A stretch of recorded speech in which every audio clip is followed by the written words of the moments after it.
De oír, ¿no? Se dejó de oír. Sí, se congeló. Sí. Esperemos tantito a que regrese Moroni. ¿Cómo estás, Diego? Bien, bien, bien. ¿Tú, Luis, cómo estás? Bien. ¿Qué dice la buena vida? Pues nada, aquí, ya sabes.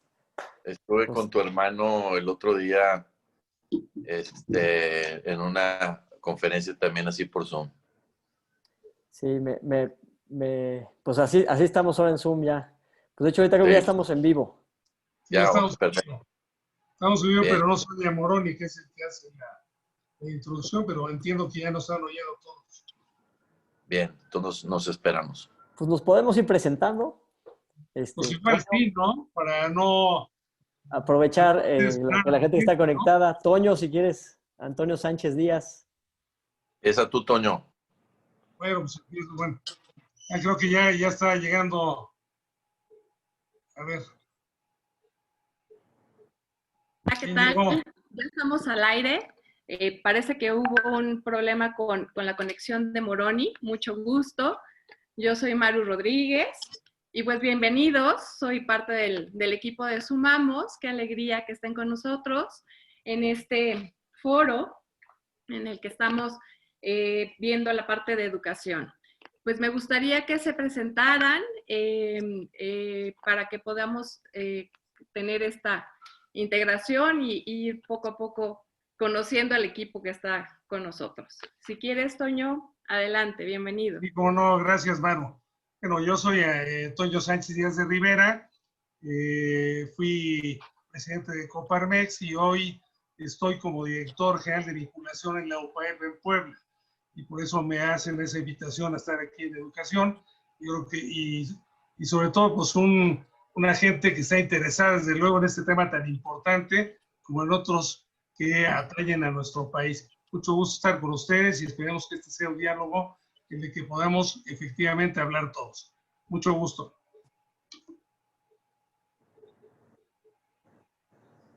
Pues bienvenidos. Luis. Daniel, adelante. Si quieres presentarte. Yo soy Daniel López, yo soy director general de Suma por la Educación. Somos una organización que nos dedicamos a hacer labor para mejorar la calidad educativa en el país, tratar de proponer políticas públicas que mejoren el sistema educativo y, por supuesto, también tenemos proyectos para formación de docentes, incorporar tecnología a la educación y pues muy gustosos de estar aquí platicando del tema tan importante. Gracias por la invitación. Bienvenido, Daniel. Bienvenido, Toño. Adelante, Luis. Muchas gracias, Maru.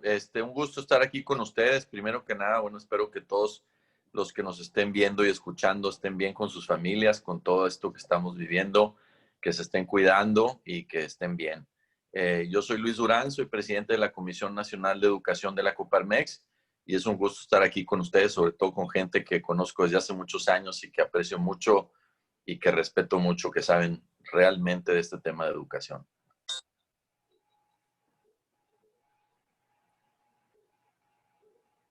Adelante, Moroni. Estaba aquí haciendo Sí, gracias. el quite.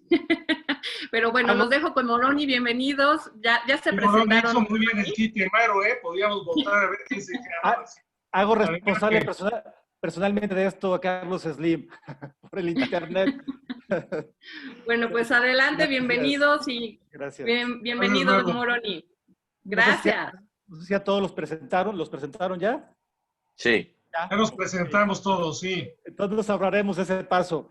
Pues vamos a arrancar y vamos a iniciar, como ya lo mencionaba, con esta palestra. La primera pregunta que tenemos para los que nos acompañan hoy es: ¿cuál es la situación de la educación en México actualmente? Y por solicitud de aquí del público, le pediremos primero su opinión a Luis Durán.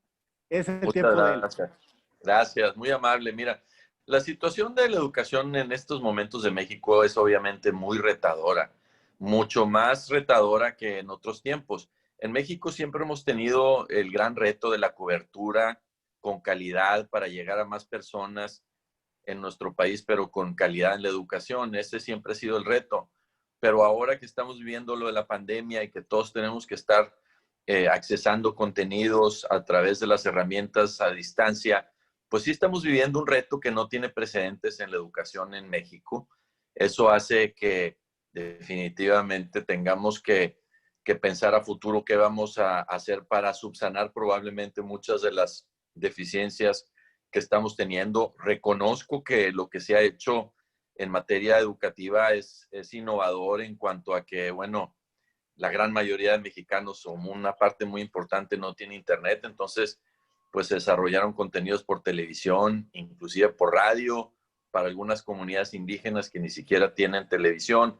Eso ha sido muy innovador y ha sido una buena manera, yo diría, de atender una emergencia para la cual nadie estábamos preparados, pero sin duda lo que estamos viviendo hoy, vamos a tener que tomar medidas importantes y decididas para subsanar lo que claramente pues, ha sido un aprendizaje deficiente en cualquiera de los casos, aunque hubiera tenido la institución en particular un gran sistema de aprendizaje a distancia, pues no es igual que los contenidos que se ven sobre todo en persona, ¿no? Muchas gracias, Luis. Le damos el tiempo ahora a Toño Sánchez para escuchar su opinión. Mira, como esto es una palestra, voy a meter un poco de ruido. Yo digo que, bueno, empezaría con una frase, miren, porque yo entiendo que quienes nos están oyendo captan la importancia que tiene la educación en México y en cualquier país. Y hay una frase que me gusta mucho de Goethe, el genio alemán, y dice lo siguiente, dice, tratar a la gente como si fuera lo que tendría que ser y ayudarla a convertirse en la que es capaz de ser. Y me parece que en esta frase, que es estupenda, por lo menos para yo así lo pienso, se sintetiza lo que es la educación, que es lograr que las gentes logren, perdón la redundancia, llegar a tener, explayar todas sus capacidades y obviamente que sean más personas. Pero bueno, contestando tu pregunta, y decía yo que como estamos en palestra, meto algo de ruido, yo creo que la educación en México, y hablo en general, no hablo de la educación superior, que ciertamente en el caso mío y sé que de Luis es donde más hemos estado, en general es insuficiente, inequitativa y sin calidad. Y digo insuficiente, y tomo algunos datos que ayer David Calderón pues, nos ilustró muy bien con una serie de datos en su conferencia, que algunos de ustedes la han de haber oído. Dice, bueno, de cada 100 niños y jóvenes, 96 entran a primaria, 78 entran a la secundaria, 57 a bachiller y 17 a la superior.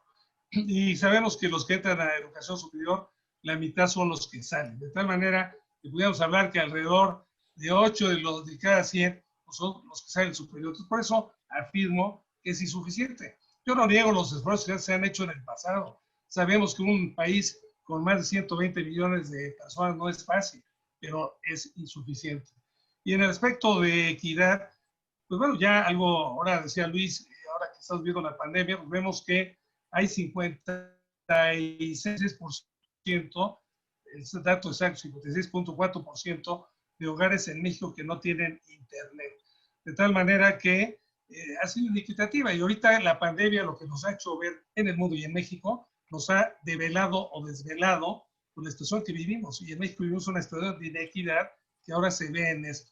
Sí considero que la solución, entre comillas, de usar ahora la televisión para tratar de medio salvar el asunto, creo que es positivo. Es de lo que se puede uno pescar.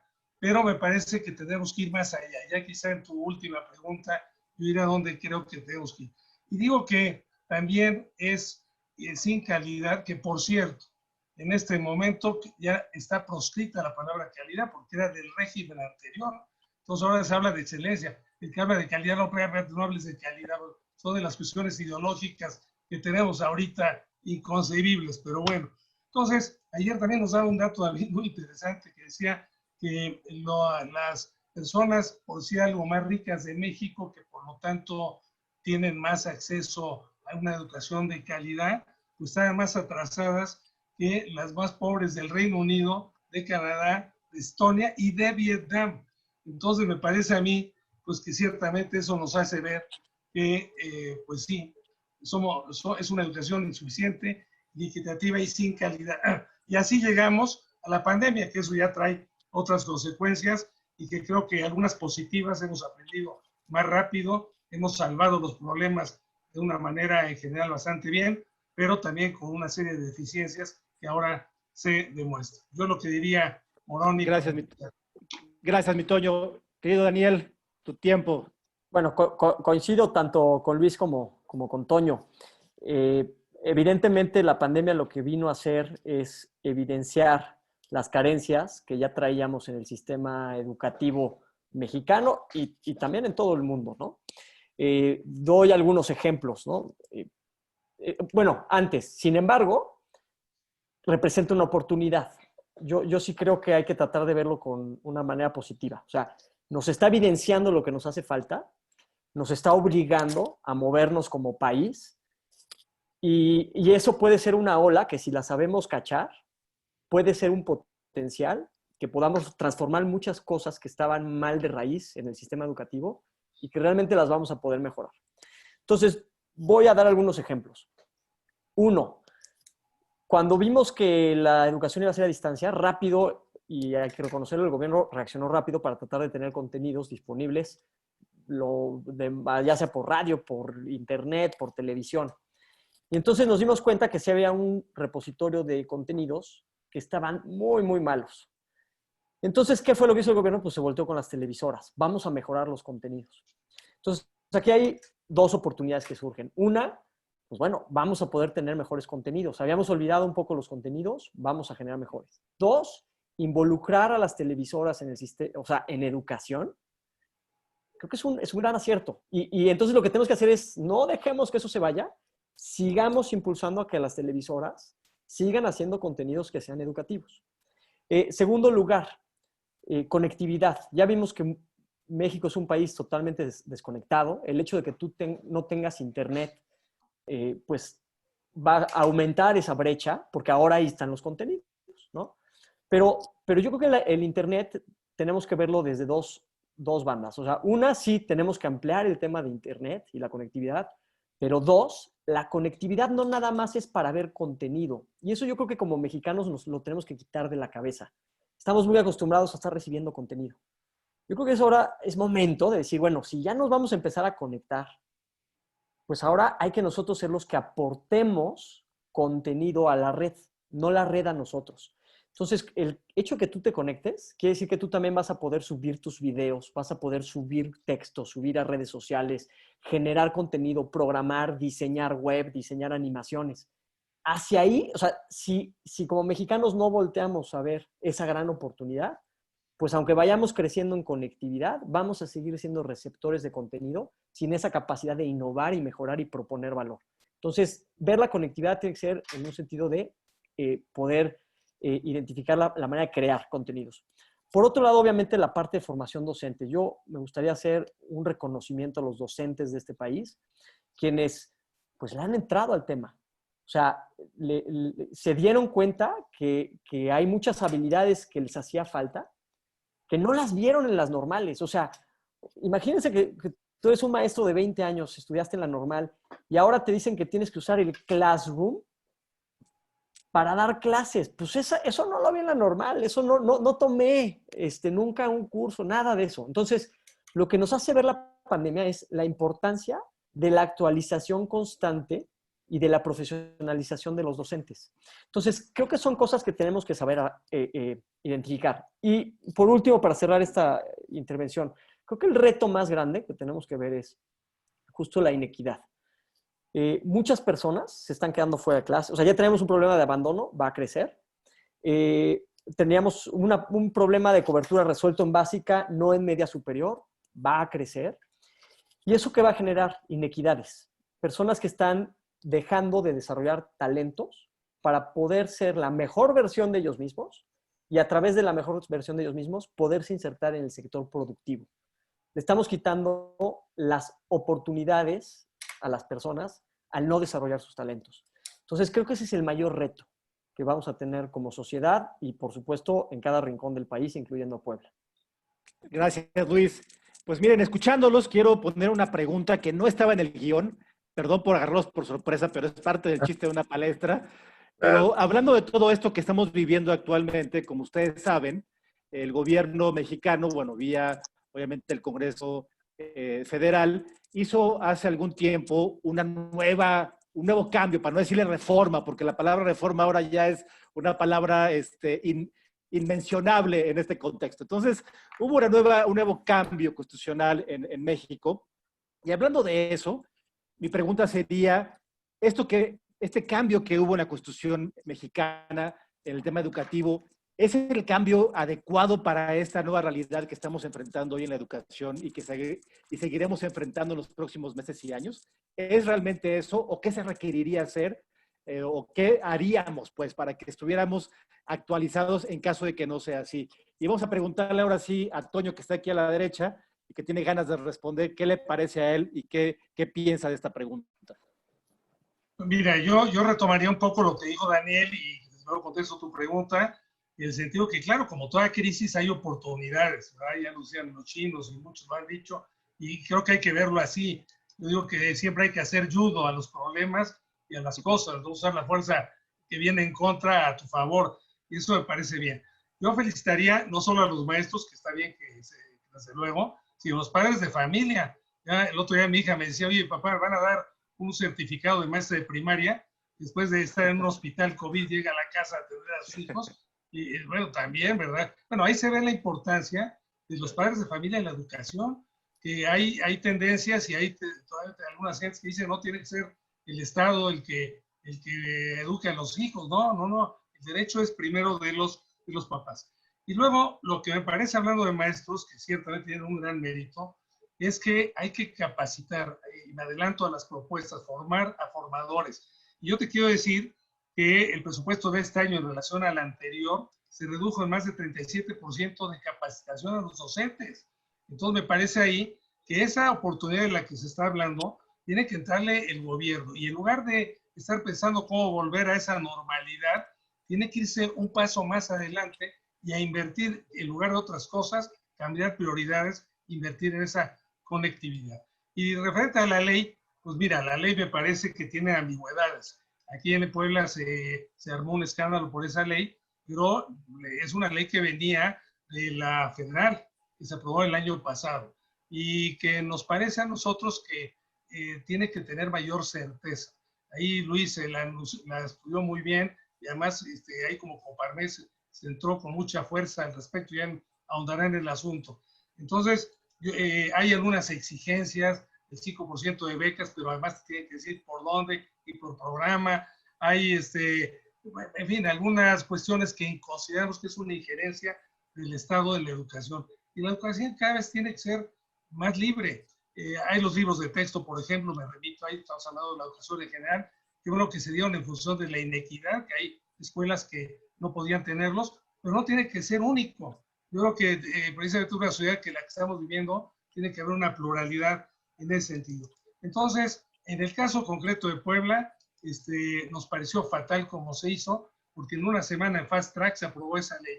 Pero no solo se aprobó y nadie nos dimos cuenta, sino que entraron las universidades, entraron la iniciativa privada a hablar con los diputados y hablar con las gentes del gobierno, y a pesar de que hacíamos propuestas, le dijimos, vamos viéndola con calma, vamos a tener una ley de vanguardia, que vaya adelante, que vea el futuro para todos, incluyente desde luego, ¿no? Pues no se hizo caso y se puso tal cual. Entonces ahorita pues se sigue en el diálogo, también hay cuestiones legales en el asunto. Ya el otro día por ahí algún juez dictaminó que no se consultó a las comunidades indígenas para esta ley, por lo tanto está en falta y hay un aspecto legal. Entonces tenemos que entender que la educación tenemos que entrarle todos. Gracias, Toño. Luis, ¿tú ves las leyes adecuadas para este tiempo? ¿Sientes que estas leyes van a cubrir lo que está pasando en este cambio educativo que estamos viviendo? Mira, difícil de decirlo honestamente. La ley, como ya decía Toño, tiene algunas cuestiones que son preocupantes, sobre todo porque pareciera ser que está muy enfocada a hablar de obligaciones y no de derechos. Nosotros, obviamente, desde el punto de vista de la educación particular, nos parece muy importante hablar de derechos, no nada más de obligaciones, que también es muy importante. Es muy difícil saber con la situación que estamos viviendo si una ley que se acaba de aprobar pues en septiembre del año pasado y como dice Toño, que se está implementando en algunos estados, no sabemos realmente cómo se vaya a interpretar. A final de cuentas, las leyes se interpretan. Pero yo creo que vale la pena dejar ese tema a un lado, y hablar realmente de que lo que viene en los próximos meses para nosotros en México va a ser muy importante. Vamos a tener que sentarnos todos los jugadores de educación en México, y me refiero, como bien decía Toño también y Diego, a los padres de familia. Los padres de familia tienen un rol muy importante que jugar. Los docentes, las instituciones particulares y públicas. Y vamos a tener que hacer un análisis profundo y exacto de qué aprendieron nuestros jóvenes en estos meses, 6 meses, 8 meses que van a tener de contenidos virtuales, y cómo vamos a poder subsanar eso. Eso es como de emergencia. Y a futuro, más allá de la ley, que otra vez, la ley se interpreta de muchas maneras, depende mucho también cómo se interpreta en algunos estados, como bien dijo también Toño. Puebla fue como un foco rojo donde en lo oscurito, sin tener ningún diálogo con nadie, de repente ya se había mandado la nueva ley estatal y nadie había tenido ninguna conversación. Todos vivimos de cerca ese fenómeno por demás extraño, ¿verdad? Parece que hasta lo hacen con toda la intención, ¿no? Pero más que eso es, ¿qué queremos hacer a futuro en la educación en México? Y aquí hay muchas aristas y hay muchas cosas en las que podemos platicar. Creo yo en lo personal, y creemos en la Coparmex, que debemos de cambiar nuestro modelo de educativo, de un modelo de enseñanza a un modelo de aprendizaje, por ejemplo. Y podemos hablar también mucho de herramientas. Hay muchas herramientas y podemos invertir en contenidos y en herramientas y en acceso a Internet. Pero a final de cuentas también es un tema de filosofía. ¿Qué queremos que nuestros estudiantes aprendan, que nuestros jóvenes tengan como habilidades después de aprenderlas, para que tengan más éxito y más probabilidades de salir adelante en el futuro? A final de cuentas, esa es la educación, y creo que todos debemos estar enfocados en, primero, cómo vamos a subsanar claramente lo que fue este periodo donde va a haber deficiencias en todos lados, en todas las instituciones, porque nadie estábamos preparados para esto. Creo que debemos decir eso con honestidad y humildad. Y cómo vamos a construir el modelo educativo de México a futuro. Eso es muy importante. Bien, muchas gracias, Luis. Dani. Coincido totalmente con lo que dicen Toño y Luis. A ver, México ha tenido muchas reformas educativas, ¿no? Y yo creo que es bueno. La educación tiene que ir evolucionando. El gran reto es la implementación. O sea, la reforma educativa en este sexenio per se no estuvo mal. Las leyes muy ambiguas, difíciles de interpretar, y su armonización en los estados no ha sido del todo armónica, ¿no? Tampoco. Entonces, el gran reto que tenemos y que siempre hemos tenido después de una reforma educativa es la implementación. O sea, en la Constitución vienen muchos buenos deseos y hacerlos realidad es complejo. Entonces, ahí viene un reto grande. Y entonces, coincido mucho con lo que dice Luis. O sea, el tema está en, para esos buenos deseos, hay que aterrizarlos, hay que llevarlos abajo, pero también tenemos que saber y hacer un consenso de qué queremos como mexicanos. Y eso es algo que le hace falta a las leyes, y eso es algo que le hace falta a la Constitución, que no tiene metas.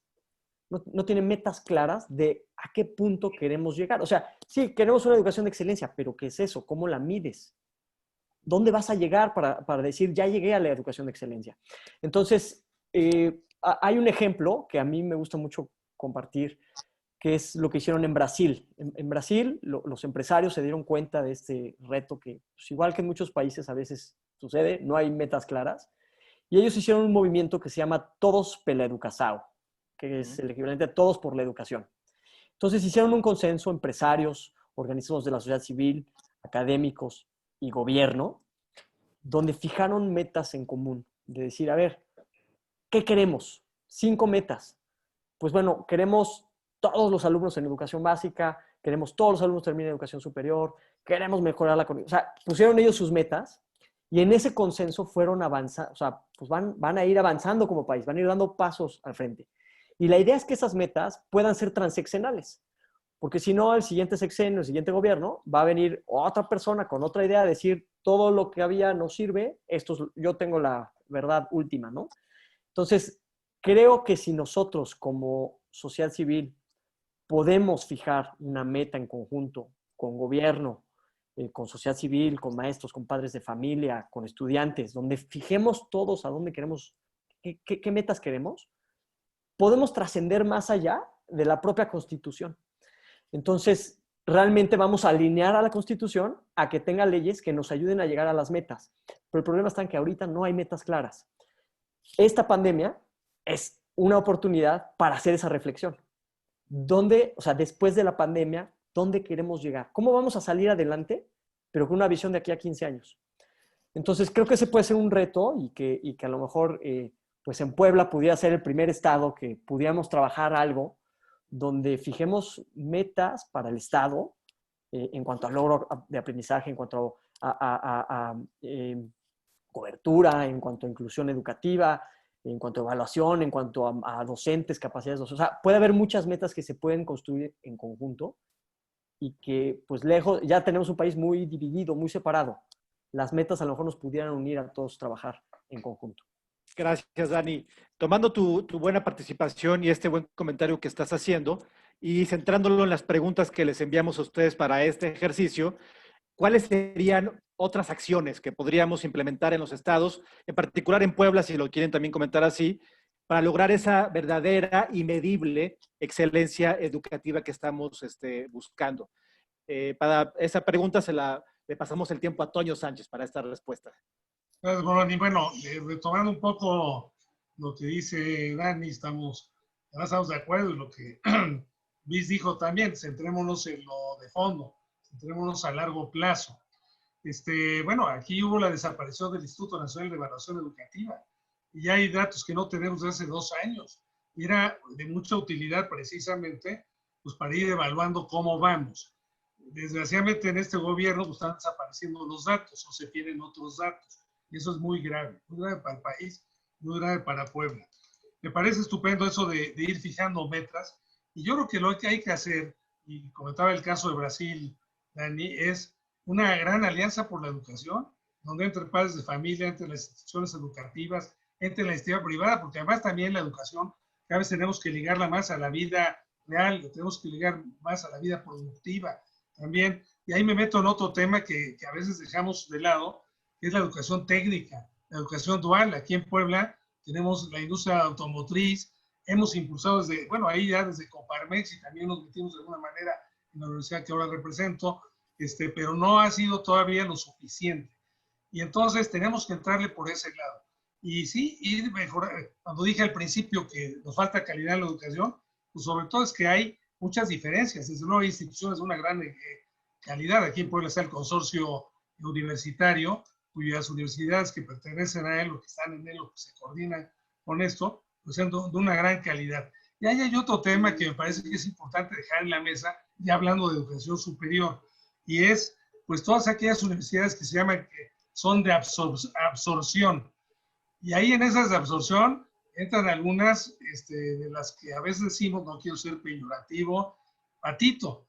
Claro, hay algunas que lo que hicieron y por eso se llaman de absorción, es jalar lo que no, a los alumnos que no pudieron absorber otras universidades, y hacen su mejor esfuerzo, y hay algunas que son, bueno, que tienen resultados. Pero tenemos que ir viendo esos aspectos también. Aquí mismo en Puebla, o sea, apenas, ¿no? Estaba acusando a algún funcionario que pagó por un título profesional. Entonces, yo nada más te quiero decir que en el caso de Puebla, estas universidades de absorción tienen 86,429 alumnos contra, 79,857, casi lo que tiene la estatal, que tiene más de 80,000. O sea, ahí se va la universidad estatal con todos estos, o sea, es 1 a 1, digamos. Entonces es un punto importante. Bueno, yo diría más cosas que tenemos que hacer. inversión desde luego en tecnología, en conectividad, ¿sí? Algo que nos preguntaban las universidades era que teníamos infraestructura del siglo XVIII, maestros del siglo XX, y me pongo yo, nos ponemos yo, no, y alumnos del siglo XXI. Entonces, ¿cómo teníamos que alinear? Bueno, la pandemia, y son de los aspectos positivos, nos está acelerando el aspecto de infraestructura, porque ya del siglo XVIII vamos a saltar al siglo XXI, y creo que es importante. Y me parece también que tenemos que orientarnos a las competencias y a las habilidades. Cada vez más se habla, por ejemplo, de insignias, ¿no? Ustedes lo saben, que en un momento dado Google o cualquier de esas empresas dice, me interesa que tengas tales cuales competencias. Entonces, en eso te certifico. En Estados Unidos ya la mitad de los jóvenes en una encuesta que recientemente se hizo, ya se han certificado por esta vía. Pero bueno, sin perder de vista que al final del día lo que tenemos es que aprender, decía Luis hace rato, el aprendizaje. Aprender a aprender también y aprender a desaprender. Entonces, todavía eso es mucho más complicado. Entonces, me parece que por ahí tenemos que caminar y desde luego, pues seguramente al final nos darás un tiempo de alguna conclusión y con mucho gusto la tomo. Creo que ha sido rico este panel y tenemos que seguir adelante. Gracias, Toño. Es una educación fundamental para México y para Puebla. Gracias, Toño. Luis, tu opinión. Mira, la verdad yo creo que Puebla está en una posición privilegiada comparado con otros estados en México. Puebla, como ya lo decía Toño, tiene todo un grupo de universidades de gran calidad, tiene bastante mejor cobertura que la mayoría de los estados mexicanos, y eso es una ventaja definitivamente. Ahora, para construir lo que sigue, el reto es tener unión, ponernos a trabajar juntos. Y esa parte sí ha sido un poquito complicada porque pareciera ser que los espectros políticos jalan más que la verdad. Y lo que debería de unirnos ahorita, pues es la tragedia que estamos viviendo y la gran oportunidad de mejorar la educación que tenemos y ver cómo trabajamos juntos como mexicanos, no como miembros de una ideología política o partidista. Y creo que ese es principalmente el reto que yo le veo a lo que sigue. Puebla tiene muchas ventajas contra otros estados porque claramente tiene buenas universidades, tiene buenos líderes en educación, definitivamente gente que está muy involucrada de parte de la Asociación de Padres de Familia, las autoridades. Hay todo un interés y toda una tradición de calidad en educación en Puebla que se puede construir sobre eso. Ya vimos cómo se trató de aprobar la educación, la ley de educación estatal, así como decíamos hace rato, en lo oscurito, sin dialogar, sin platicar. Esa no es la manera de construir. Entonces, creo que esa es una condición que debe de existir, de todos estar buscando unidos lo que es mejor para la juventud mexicana.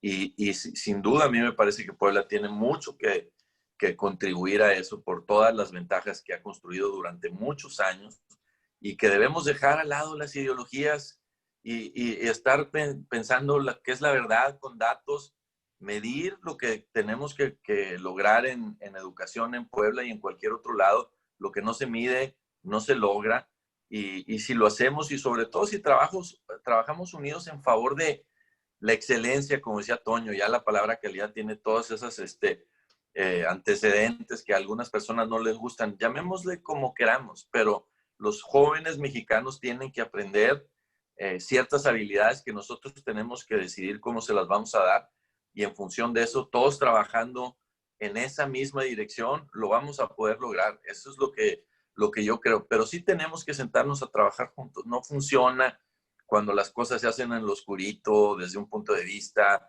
de un lado del espectro político, del otro. Es momento de trabajar todos juntos como mexicanos.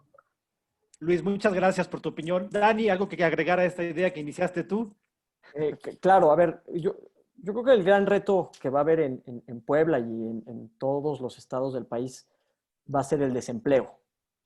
Y el desempleo se va a agudizar en medida que las personas no cuenten con los talentos necesarios.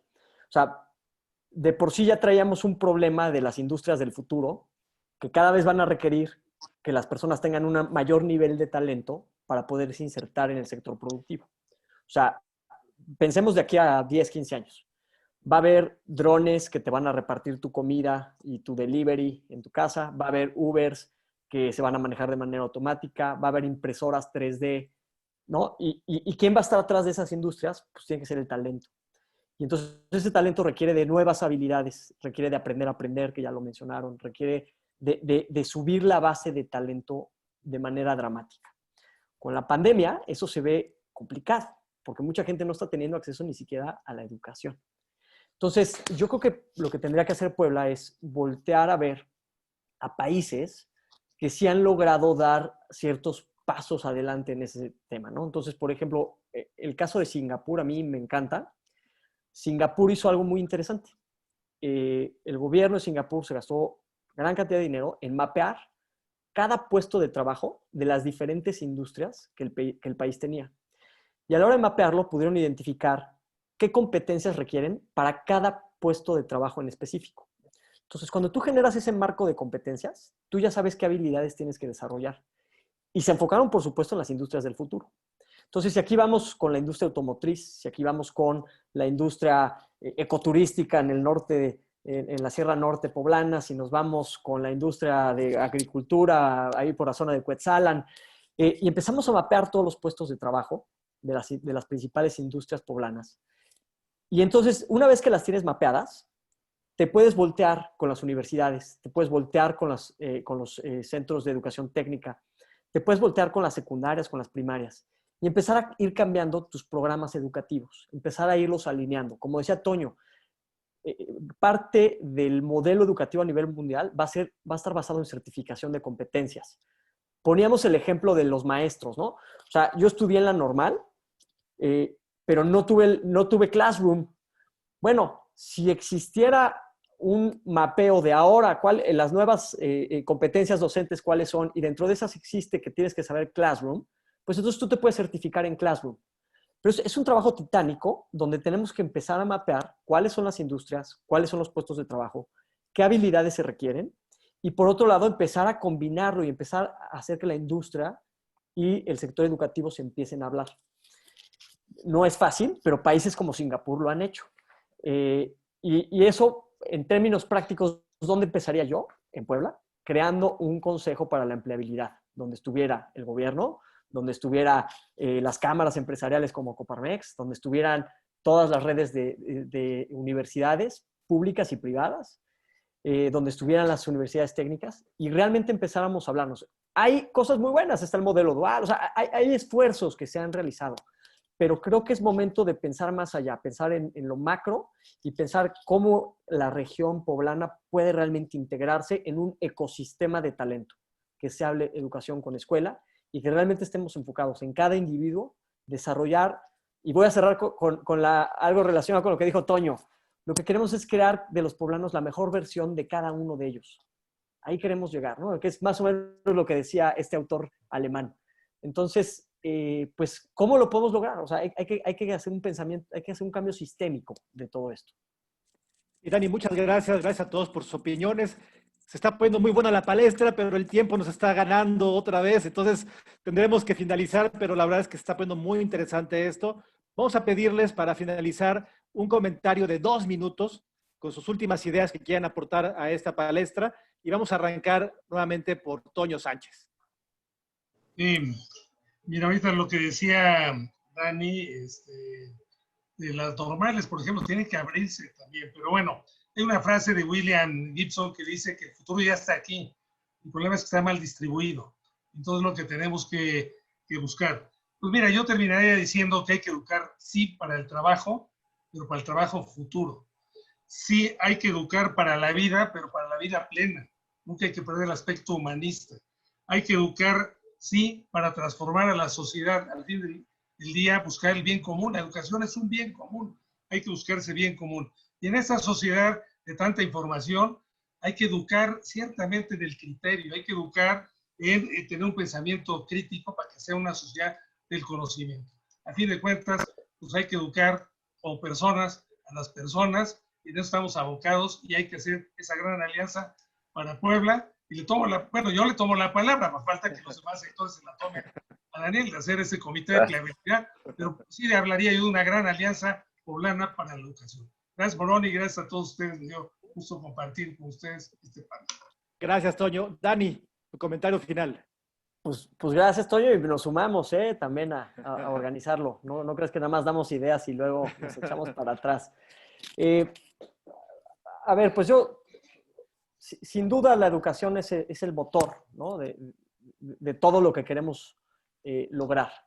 Entonces, yo a lo mejor también quiero irme a algo muy práctico y muy particular. O sea, creo que el esfuerzo ahorita, en lo inmediato, en el corto plazo, es tratar de que los jóvenes, los niños, las niñas, no dejen la escuela. Aunque sea que se conecten, aunque sea que la esté tomando por WhatsApp, por radio, pero que no dejen la escuela y que cuando pase la pandemia hagamos un esfuerzo descomunal para que regresen a la escuela. Porque es ahí donde va a ser la base para todo lo demás. Es ahí donde vas a generar vínculos sociales, vas a aprender a relacionarte, es ahí donde vas a aprender, vas a adquirir conocimiento, es ahí donde aprendes todo, ¿no? Desde preescolar hasta ir creando esas primeras conexiones neurológicas en el cerebro, motricidad, emociones, hasta ir creciendo la parte técnica en media superior, o sea, pero la escuela es clave. Hoy se está viendo muy afectada el que no podamos ir a la escuela, pero entonces tenemos que hacer un esfuerzo descomunal para tratar de que si tienes un conocido que sabes que su hijo está dejando de ir a la secundaria, pues hay que ir a convencerlo. Hay que ir a convencerlo de que no lo haga. Esa es la única salida y yo creo que con eso me iría. Tratemos de que el abandono escolar no nos pegue y que tratemos de que la gente pues siga aprendiendo. Y no nada más la escuela, sino toda la vida, ¿no? O sea, eso es algo que creo que nos dejó claro la pandemia. Tenemos que seguir aprendiendo y aprendiendo. Por eso tanto webinar, ¿no? Que ha habido epidemia de webinars, pero pues hay que tomarlos en cuenta, hay que tomarlos, hay que aprender de los demás. Gracias, mi querido Daniel, gracias. Luis, tu comentario final. Bien, muchas gracias y bueno, un gusto haber estado aquí con ustedes el día de hoy. Muchas gracias por la invitación, un placer siempre compartir opiniones con Toño, con el panel, Dani, un gusto. Yo me quedo con una frase que utilicé en mi columna del día de hoy en el Universal, de Milton Friedman, un intelectual, economista, pues de los más extraordinarios del siglo pasado, que dice: solamente en una crisis real o percibida produce un cambio real. Y ahora estamos nosotros ante una crisis sin precedentes, ciertamente, en nuestra generación. Si no aprovechamos esta crisis para hacer un cambio de veras, pues no sé qué vamos a aprovechar. Entonces yo por eso sí pongo mucho en la mesa ese diálogo que tiene que ocurrir, que ya lo decía Daniel de alguna manera, Toño también. ¿Cómo vamos a trabajar juntos para mejorar la educación en México con todos los retos que sabemos que tenemos? Pero también sabemos que tenemos que preparar a nuestros jóvenes para un mundo que va a ser muy diferente al mundo que teníamos en enero de este año. No nada más a un mundo normal, sino un mundo que definitivamente por lo que estamos viviendo va a cambiar. Entonces, ¿cómo eso nos va a galvanizar, a juntar, a que todos podamos tener esa visión de trabajar juntos por una educación que tiene que ser mucho más innovadora, que tiene que ser mucho más participativa de todos los sectores de la sociedad y que tiene que tener claramente entregables de excelencia sobre lo que tienen que aprender nuestros jóvenes? Hoy en día hay nuevas carreras que se están creando que no sabemos ni cómo se llaman, ni cómo van a ser, ni campos de trabajo que nos imaginamos. Para el 2030, 80% de los trabajos del 2030 hoy no existen. Entonces tenemos que ser mucho más innovadores y debemos dejar atrás un poquito nuestras diferencias. Yo me quedo mucho con eso para trabajar juntos por un México que va a necesitar nuestro mejor esfuerzo desde todas las aristas. Y creo, Luis, muchas gracias por tu comentario. Pues tenemos bastantes ideas después de esta palestra. Hablamos de solidaridad, hablamos de humanismo, hablamos de aprender. Decía por ahí alguien que el futuro, fuimos arrojados al futuro en un jalón, que de repente estamos ahora en un futuro que nos esperaba en 10, 15 años y que hoy estamos caminando en esta actualidad con muchas dificultades. Hay también algunas propuestas muy interesantes, como esta alianza ciudadana y, como bien decían, con todos conformada para trabajar en conjunto. Decía por ahí Toño, de alguna manera inclusive, de crear algún observatorio para medir la educación, ahora que no tenemos ya el INE para seguirla tratando de medir, de alcanzar y lograr esa excelencia. Así es que nos dejamos mucha tarea todos juntos, seguramente estaremos trabajándola en las próximas semanas y esa es parte del sentido de este encuentro, de aprender juntos, de construir y sobre todo llevar soluciones a nuestra sociedad y a nuestro país. Pues gracias Antonio Sánchez Díaz de Rivera, que nos acompañó hoy, Luis Durán también por acompañarnos, Daniel López, ha sido todo un privilegio tenerlos en esta palestra. Vamos a finalizar, no sin antes decirle a todos que los esperamos a las 6 de la tarde para el taller de tecnología y educación, para que nos puedan seguir acompañando en este encuentro y en este tema de educación. Muchas gracias a todos, un saludo y muy buena tarde. Gracias. Suerte. Saludos a todos, saludos Luis, Toño. Fuerte abrazo. Cuídense, cuidado y traten de ser felices.